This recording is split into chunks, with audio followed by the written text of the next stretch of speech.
이제 3강 T 핵심입니다. 아주 중요한 파트죠. 그죠?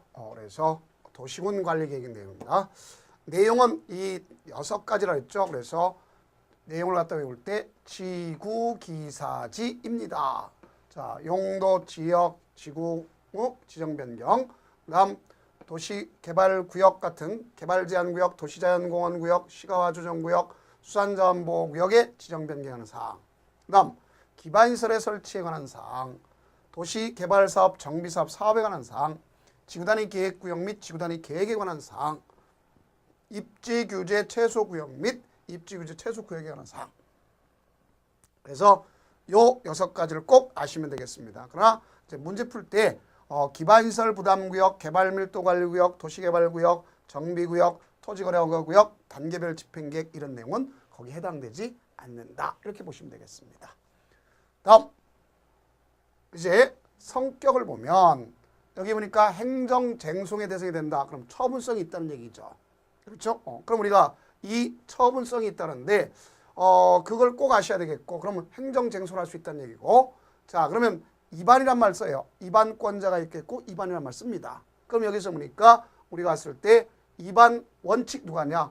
바로 행정청이 한다는 걸 알 수 있습니다. 누가 한다? 행정청. 그래서 원칙적으로 자기 관할하는 누가 할 수 있다? 특광자, 자치도, 자치시장 이런 걸 갖다 시장 군수가 입안한다. 근데 인접지가 포함되는 경우가 있다 없다? 있다. 그럼 인접지를 포함시키면 바로 이런 사유에 의해서는 협의해서 중요한 건 그거죠. 자, 미리 입안권자는 어떻게 할 거냐? 서로 간에 협의해서 공동하거나 할자를 정한다. 근데 만약에 이 협의를 했는데 협의가 불성립됐다. 같은 도이면 그러니까 시군에 걸쳤다는 얘기죠. 도지사가 지정하는 거고, 또 하나는 둘 이상의 도에 걸쳤다. 그럼 시도에 걸쳤다는 거죠. 그럼 국토장관이 할자를 정해서 고시하는 것이다. 이래 주면 되겠습니다. 다음 이제 예외가 있어요. 국토장관이 할 수 있는 경우, 도지사가 할 수 있는 경우가 있단 말이에요. 그래서 국가계획과 관련해서는 국토장관이 할 수 있다가 포인트입니다. 여기는 둘 이상 시도에 걸쳐 있는데 용도, 지역, 지구에 관한 사항, 둘 이상의 시도에 걸쳐 있는 도시군 관리 정할 사업 이런 경우, 또 138조가 있더랬죠. 하위 계획인 도시군 관리 계획이 상위 계획인 도시군 기본 계획에 반했더라. 그러면 기한을 정해서 조정을 권고한다 그랬죠. 근데 만약 그것이 안 되면 직접 할 수가 있다 그랬죠. 자, 이게 기한까지 조정을 요구했는데 안 하면 할 수 있다 그랬고, 도지사가 할 수 있는 거는 둘 이상의 시군에 걸쳐 있는 용도, 지역, 지구, 구역, 둘 이상의 시군에 걸쳐 있는 사업 계획 중 도시군을 정할 사업, 도지사가 직접 수립한다. 도계획이라 그랬죠. 그래서 이런 건 할 수 있다. 이게 되는 겁니다. 자, 그럼 지금까지는 하나의 누가 되겠어요? 행정청이 하는 것이다 하는 걸 알겠죠? 그럼 넘어가 봅시다. 입안 제한이란 말을 왜 그러냐? 여태까지 행정청이 했다 그랬죠. 그러면 누가 있어요? 주민이 제한할 수 있다. 주민이 제한할 수 있는데 제한하게 되면 반영 여부를 갖다가 도시 자문을 거칠 수 있고, 그러면 45일, 부대항경 1년에 30일 연장할 수 있다. 그래서 여기는 몇 가지가 있느냐? 3가지가 있어요. 주민의 기지계가 필요하다 그랬죠? 기반시설의 설치, 정비, 개량한 사항, 지구단위 계획구역 및 지구단위 계획한 사항, 개발 진행 중 공업기능 또는 유통, 물류기능의 집중적으로 개발, 정비가 필요한 대통령이 정하는 그러한 지구단위와 관련된 게 아니라 개발 진흥지구와 관련된 것 이렇게 냈죠. 그래서 주민의 기지가 필요하다를 하시면 되겠고, 비용 부담은 제한자와 협의해서 전부터 부담하게 할 수 있다. 이게 포인트다를 알 수 있습니다. 넘어갑시다. 입안 절차는 기초조사 의견 청취에서 입안합니다. 여기 보면 기초안은 필수적자 해야 한다고 환경성 검토, 토지적성 검사, 재해취약성 분석하는데 모두 생략할 수가 있겠고, 또 얘만 생략할 수도 있겠고 같이 생략할 수도 있습니다. 다음 주민과 지방의회 의견 청취. 지방의회 의견 청취는 뭐를 갖다 볼 수 있냐면 우리가 용광기 이랬던 적이 있어요.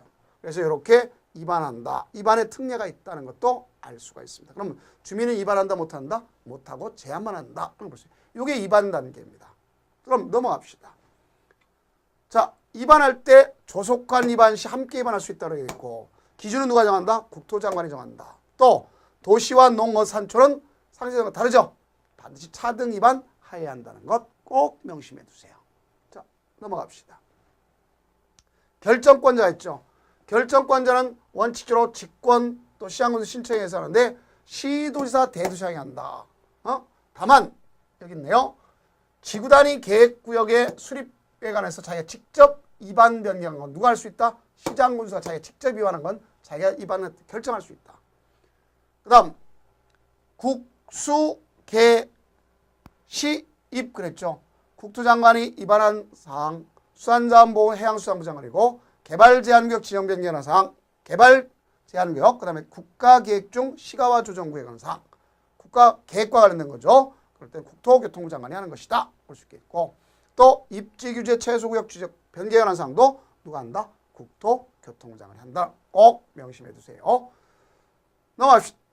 그러면 결정 절차는 협의 심의를 거쳐서 결정고시한다. 그럴 때 협의할 때 국토장관과 같이 할 수도 있겠고 공동심의하는 거는 지구단위 계획과 관련돼 있다. 이거만 아시면 돼요. 필요에 따라서 뭐 할 수 있다? 생략할 수 있다. 국방보안상 기밀이 있다고 요청하는 거나 그 다음에 대통령이 정하는 경미한 사항이면 생략할 수 있다. 이렇게 주면 돼요. 자, 넘깁시다.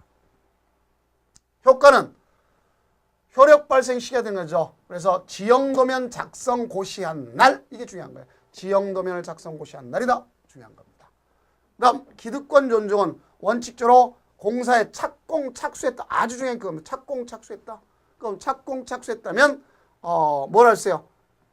관계없이 계속할 수 있다. 다만 시가화 조정구역과 수산자원보호구역은 자 착공 착수했다면 3개월 내 신고하고 해야 된다. 이게 포인트다. 그래서 아시면 되겠죠. 자, 넘어갑시다.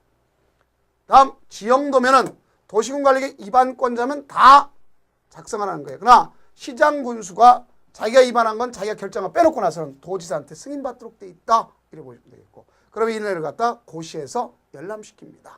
그런 거는 날짜가 따로 있는 것이 아니다. 이렇게 볼 수가 있어요. 다음 이제 마지막으로 재검토 몇 년마다 재검토한다 했습니까? 5년마다 재검토한다. 이렇게 볼 수 있습니다. 그래서 그 재검토한 내용은 반드시 반영하도록 이렇게 되어 있다. 그래서 이것이 가장 키포인트다. 이렇게 생각하시면 되겠습니다. 그럼 이제 다음 강좌는 용도, 지역, 지구, 구역에 관한 구체적 도시군관리 내용을 전개하도록 하겠습니다. 고생 많으셨습니다.